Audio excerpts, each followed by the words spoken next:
새벽 6시, 안개 낀 톨게이트, 화려한 조명이 꺼진 도시의 새벽. 기이한 행렬이 시작됩니다. 명절도 아니고 연휴도 아닙니다. 수많은 청년과 가장들이 짐을 쌉니다. 이들의 목적지는 오직 생존입니다.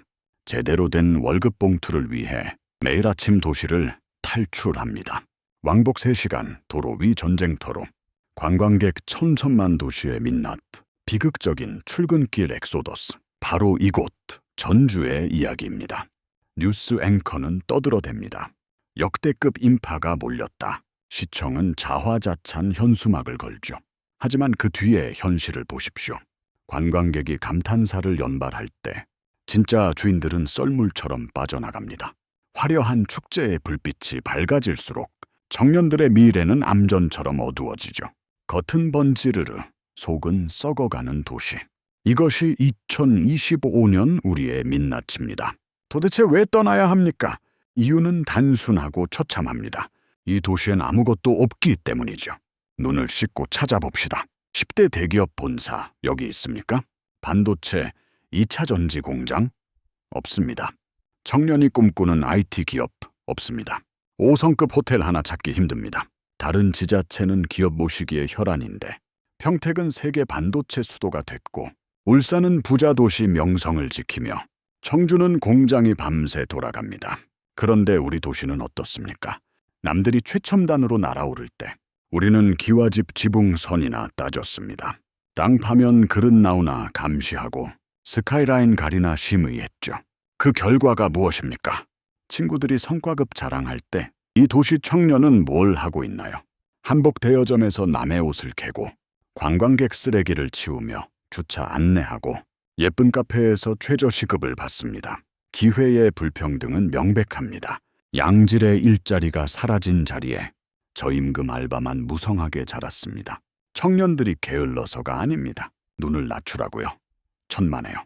아예 눈을 둘 곳조차 없습니다. 인터넷에선 충격적 별명이 돕니다. 일자리의 무덤, 청년 증발 도시. 노인만 남고 청년은 없는 곳. 이 도시는 거대한 테마파크입니다. 시민은 엑스트라로 전락했습니다. 우리가 숨쉬는 이 공간이 관광객 인증샷을 위해 존재합니까? 부모님들은 한숨 섞어 말합니다. 내 자식은 절대 여기서 안 키운다. 대학만 가면 무조건 서울 보낸다. 이건 단순한 불평이 아닙니다. 처절한 생존 본능입니다. 여기 남으면 영원히 주변인이니까요. 잘해야 식당 사장, 못하면 알바생. 한 대학생의 글이 가슴을 칩니다. 졸업이 공포스럽다. 갈 곳이 없다. 이 도시는 나를 필요로 하지 않는다. 이것이 낭만입니까? 처마 밑에서 굽는 게 미학입니까? 우리는 착각에 빠져 있었습니다. 관광객 늘면 발전할 거라는 착각, 비빔밥 많이 팔리면 나아질 거라는 거대한 착각 말입니다. 하지만 현실은 냉혹합니다. 관광 수입! 여러분 통장에 꽂힙니까? 대부분 서울 본사가 빨아갑니다. 목 좋은 외지인 건물주 주머니로 다 들어가 버립니다. 시민들에게 남는 건 무엇입니까? 꽉 막힌 도로와 치솟는 물가, 정작 주민은 갈 곳 없는 현실뿐이죠. 더 화나는 건 이 모든 게 어쩔 수 없는 운명이 아니란 겁니다. 우린 가난할 운명이 아니었습니다. 충분한 잠재력이 차고 넘쳤습니다. 그런데 왜 이 모양이 되었을까요? 지방 소멸은 전국적이다. 비겁한 변명입니다. 거짓말입니다. 그럼 판교와 천안은 왜 커집니까? 그들은 전통이 없어서 공장 지었나요? 아닙니다. 먹고 사는 문제가 가장 중요하다는 걸 알았기 때문이죠. 그들은 기업에 레드카펫을 깔았습니다. 그런데 우리 도시는요. 기업이 보따리 싸 들고 찾아오면 높으신 분들은 뒷짐지고 말했죠. 오호, 감히 어디다 건물을 세워 그물러 가라. 이 기막힌 쇄국 정책의 결과가 지금의 청년 증발입니다. 지킨 건 자존심, 잃어버린 건 미래. 명분만 챙기다 실리 뺏긴 몰락 양반. 그게 지금 우리의 서글픈 자화상입니다. 많은 분들이 오해하고 계십니다. 지방이라 기업이 안 오는 거야. 인구가 적어 돈이 안 되니까. 틀렸습니다. 새빨간 거짓말입니다. 기업이 우릴 패싱한 게 아닙니다. 그들은 정말 오고 싶어 했습니다. 돈 보따리와 설계도를 들고 수천억 투자 계획서를 들고 시장실 문을 두드렸습니다. 랜드마크 짓게 해주십시오. 일자리를 만들겠습니다. 그때마다 돌아온 대답은 뭐였죠? 행정과 시민단체의 대답은 한결같죠. 안 됩니다. 돌아가세요. 여긴 신성한 전통의 땅입니다.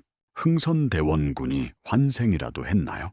이 도시는 거대한 안돼 공화국, 기업을 투기꾼 취급하며 쫓아냈죠. 그렇게 쫓겨난 기업은 어디로 갔죠? 바로 옆 동네로 갔습니다. 대전, 부산, 청주로 갔습니다. 우리가 밥상을 엎어버리는 동안 옆 동네는 숟가락만 얹었습니다. 그 진수성찬을 배 터지게 먹었죠. 가장 뼈아픈 사건을 말해볼까요? 수십 년 우리 자존심이었던 프로농구단의 야반도주 사건. 많은 분들이 배신자라 욕했습니다. 하지만 냉정하게 생각해 봅시다. 그게 정말 구단의 배신입니까? 무능히 초래한 필연적 탈출 아닙니까? 여기 결혼을 약속한 연인이 있습니다. 남자가 여자에게 말합니다. 3년 안에 새 아파트 사줄게. 여자는 그 말을 믿었습니다. 그런데 7년이 지났습니다. 아파트는커녕 계약금도 없습니다. 행정 절차가 복잡해. 좀 기다려. 7년 동안 삽 한 번 안 떴습니다. 여러분이라면 어떻게 하겠습니까? 헤어져야죠. 이건 사기니까요. 구단이 때를 쓴 게 아닙니다. 비세고 곰팡이 나는 체육관에서 선수들은 부상 위험을 견뎠습니다. 시청은 약속만 남발했습니다. 부지 선정 싸우고 예산 미루고 타당성 조사로 세월 보내는 동안 구단의 인내심은 바닥났습니다. 그때 부산이 손을 내밀었습니다. 오십시오. 다 준비됐습니다. 그래서 떠난 겁니다. 이건 배신이 아니라 생존 탈출이죠. 그래놓고 이제 와서 유감이다. 피해자 코스프레 하지 마십시오. 농구단 떠나고 상권은 박살났습니다. 매주 오던 수천 명의 관중들. 그들이 쓰던 돈, 그 활기, 당신들의 게으른 행정이 날렸습니다. 이건 명백한 직무유기입니다. 농구단뿐만이 아닙니다. 도심 한복판 거대한 공터를 보십시오. 강남 같은 금싸라기 땅이 잡초 무성한 정글이 되었습니다. 왜 개발을 못할까요? 기업이 돈이 없어서. 천만에요. 140층 랜드마크 짓겠다 했습니다. 복합 쇼핑몰로 일자리 만든다 했죠. 그런데 누가 막았습니까? 규제라는 망령들이 막았습니다. 건물이 너무 높다. 한옥마을 스카이라인을 해친다. 주변 상권 죽는다. 유물 나온다. 기가 차서 말이 안 나옵니다. 우리가 조선시대 백성입니까? 기와집 뷰 보면서 시조 읊으면 배가 부릅니까? 스카이라인 지키겠다고 청년의 생명줄을 끊어버립니까? 감히 돈 냄새나는 건물을? 양반님 네들의 헛기침 소리에 수조1 프로젝트가 휴지가 됐습니다. 수천 개 일자리가 공중분해됐죠. 유물이요? 물론 중요합니다. 하지만 산 사람보다 죽은 흔적이 더 대접받는 도시는 무덤일 뿐입니다. 집이 박물관 유리관이 돼선 안 되죠. 유리관 속에선 숨을 못 쉬니까요. 기업들이 가장 치을 떠는 단어, 바로 경관심의입니다. 건물 올리려면 면접을 봐야 합니다. 기준은 주변과 어울리지 않는다. 이게 법입니까? 취향 강요입니까? 모호한 잣대로 몇 년을 끕니다. 이건 행정이 아니라 텃세입니다. 우리 동네에선 우리 식대로 해. 이런 폐쇄적인 텃세가 글로벌 기업 투자를 막는 철조망이죠. 결국 기업들은 계산기를 두드립니다. 꼰대 비위 맞추느니 딴 데 가자. 그렇게 우린 기회를 또 걷어찼습니다. 걷어차 놓고 정부 탓을 합니다. 이건 자해 공갈입니다. 범인은 바로 우리 안의 낡은 규제, 그리고 무능한 리더들입니다. 자, 여기 두 친구가 있습니다. 한 친구는 갓쓰고 뒷짐집니다. 공자왈 맹자왈 품격을 논하죠. 바로 우리 도시의 모습입니다. 다른 친구는 작업복을 입었습니다. 기름때 묻히며 땀 흘려 일합니다.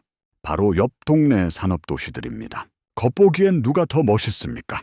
당연히 갓쓴 양반이 멋있죠. 하지만 지갑을 열면 달라집니다. 작업복 친구 지갑은 두툼합니다. 성과급의 외제차 끌고 다닙니다. 반면 양반의 지갑은 어떻습니까? 먼지만 날리고 속은 비었습니다. 밥 사 먹을 돈 없어 손 벌립니다. 에헴, 나 양반이야 돈 좀 줘. 이게 우리의 적나라한 현실입니다. 우린 전통문화 수도 폼 잡을 때 옆 도시는 기업 수도 외쳤습니다.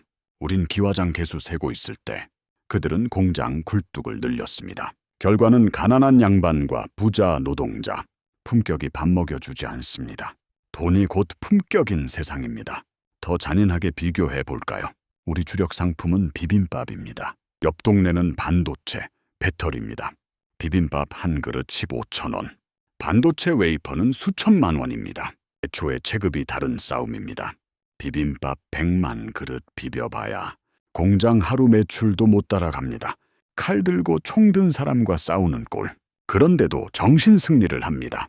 음식은 우리가 최고지. 맛있는 도시가 잘 사는 도시입니까? 우린 나물 무칠 때 그들은 4차 산업혁명 심장이 됐습니다.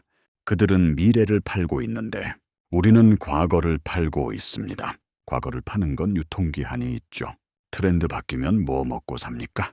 이 차이가 만든 비극적 결과, 바로 인재 납치 사건입니다. 부모님들이 허리띠 졸라매고 20년 공들여 키운 아이들을 옆 도시 공단이 홀라당 채갑니다. 우리는 무료 인력 양성소입니까? 교육은 우리 세금으로 시키고 돈 버는 인구는 남에게 뺏깁니다. 왜 뺏깁니까? 이유는 뻔합니다. 저기는 연봉 5천 대기업이 널렸고 여긴 최저시급 알바뿐이니까요. 고향을 사랑 안 해서가 아닙니다. 배가 고파서 떠나는 겁니다. 친구는 아울렛 가서 골프 치는데 나는 관광객 뒤치다거리 합니까? 이 상대적 박탈감을 못 견디는 거죠. 우리 자랑인 슬로시티. 경제학적으로는 무슨 뜻일까요? 도태되고 있다는 뜻입니다. 세상은 5G 속도로 변하는데 우리만 뒷짐지고 있습니다. 이건 여유가 아니라 나태입니다. 옆 도시 시장이 투자 유치할 때 우리 높으신 분들은 뭐 했나요? 한복 입고 리본 커팅이나 했죠. 춤판 벌어지는 동안 도시는 늙었죠. 슬로시티 포장지 안에는 성장판 닫힌 도시 절망만 있죠. 우린 멈춘 게 아니라 후진 중입니다. 누군가는 이렇게 욕할 겁니다. 돈 타령 마라. 품격이 중요하다. 배부른 소리입니다. 곳간에서 인심난다 했습니다. 지갑이 빵빵해야 낭만도 즐기죠. 월세 걱정하는 시민들에게 기와집 보라는 건 폭력입니다. 옆 동네 천안, 청주를 보세요. 돈 벌어서 도서관, 공원 짓습니다.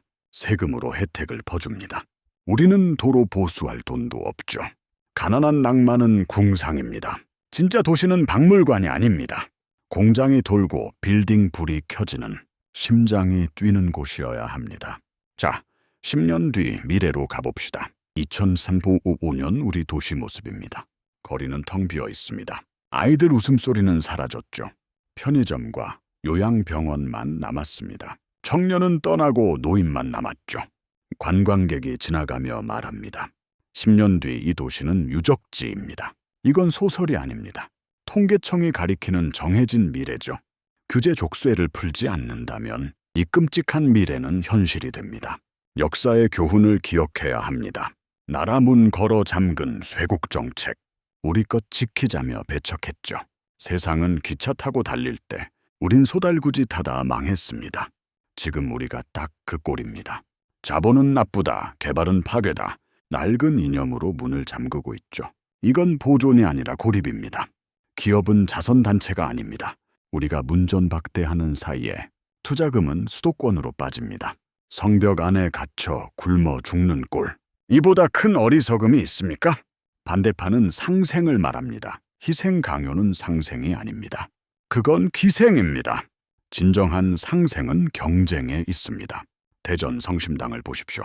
백화점 있어도 전국 재패했죠. 대구 서문시장도 미어터집니다.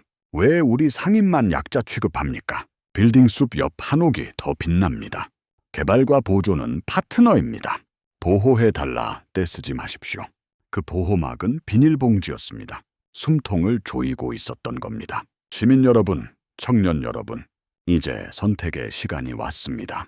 우아하게 굶어 죽는 관리인이냐, 미래를 만드는 주인이냐, 우리 경쟁 상대는 세계입니다. 규제 대못을 뽑지 않는다면, 무능한 행정을 바꾸지 않는다면 10년 뒤 고향은 사라질 겁니다. 전통은 감옥이 아닙니다. 사람이 살아야 전통도 있습니다. 제발 선비 노름 집어치우고 장사를 하고 일을 합시다. 100만 시민이 부유한 도시. 우리가 원하는 건 그것입니다. 침묵은 동의입니다. 더 이상 침묵하지 마십시오. 분노하고 요구하십시오. 우린 살아있는 도시를 원한다.